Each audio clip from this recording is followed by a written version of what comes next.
Gentleman from Georgia for 5 minutes. Thank you, Mr. Chairman, and thank all of you for being here. And y'all please keep in mind that one of the main functions of Congress is oversight. And this is what we're here for, not to be confrontational, but just for oversight, because we need to be educated. We're going to differ on policy issues. I differ on digital discrimination, and it's not going to change probably, but I want to be educated. I don't want to be confrontational. I just want answers to some questions.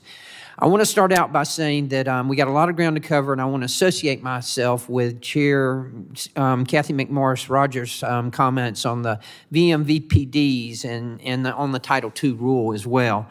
Chairwoman, I want to ask you, the digital discrimination rule that has been issued by the FCC, it seems to me to be extremely broad. And I think it is extremely broad. I think the average person reading it would agree with that. How will the FCC know whether a provider is in violation of these rules?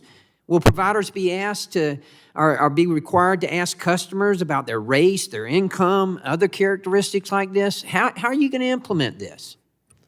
Well, thank you for the question, and I appreciate that you and I have talked about these issues before and can keep on talking about them. But I would say that the law that Congress passed is very broad, but it is structured around a complaint process. The FCC chose to not have formal complaints, only informal complaints, to try to facilitate an understanding if there are problems. We also made clear that there can be no third-party rights of action. So we are inviting a conversation with the agency about where any complaint. Well, let me ask you this then. Let me ask you this, because I get this so often being a member of Congress, is that the law that you passed was extremely broad, and the way that you interpret it, or the way agencies interpret it, not just the FCC, but many agencies. How can we make it better for you? How can we make it to where it's not as broad as it is? Okay, well, I think that we should assess this law at the 1-year mark. I think we should all come back and say, did we do what we intended to do? Is it preventing and eliminating digital discrimination? Is it challenging for people to find complaints? Are we resolving problems, yes or no? I actually think on a bipartisan basis. All right, well, let me ask you this. And part of my question was this. Will providers be required to ask customers about their race, their income, and other characteristics like this, yes or no? Providers have to abide by the law. They can also seek advisory opinions. Is that a yes or no? Yes, they will have to ask about their race and their income? The answer is no, but they can seek advisory opinions from us if they have any concerns. Okay, let me ask you this. The digital discrimination rules apply to local governments, as you know. Having been a mayor at one point in another life, I'm very sensitive to this.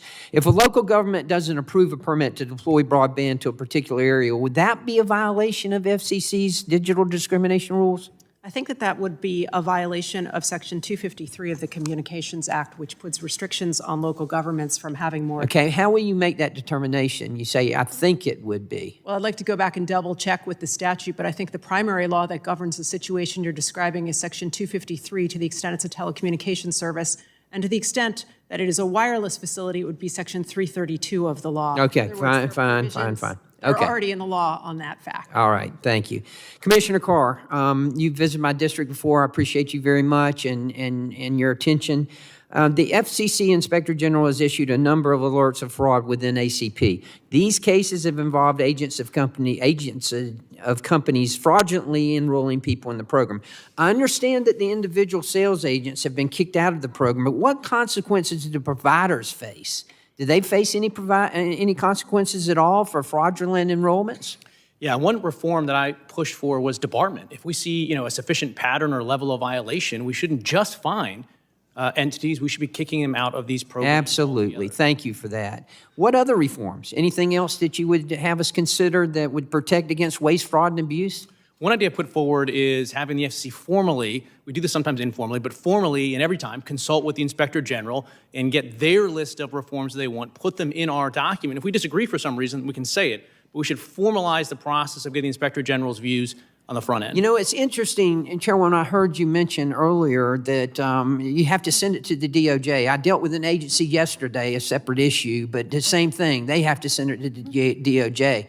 You know, I want to give you authority that you need, but at the same time, I don't want to be calling these agencies here and I'm saying, well, we sent it to DOJ. No, I understand. I actually agree with Commissioner Carr. We have informally sought the advice of the Office of the Inspector General to make sure the integrity of this program is secure. And I also think we got bad actors. We got to kick them out of the program. Absolutely. Look at them. Absolutely. Commissioner Carr, anything? Oh, thank you for your work. I enjoyed visiting with you in Bullock and Guyton, and I can tell Sure. you a lot of people haven't had a chance to actually splice fiber before. You have. I have. Out there, and there's a dB loss that you get when you splice fiber, and usually, a little bit of dB loss is okay. But in your case, if I remember right, it was 0.00, so a really It good was. connection that you helped make. So don't think that I can't go do something else besides that. Thank you, and I yield back, Mr. Chairman. Gentleman, time's expired.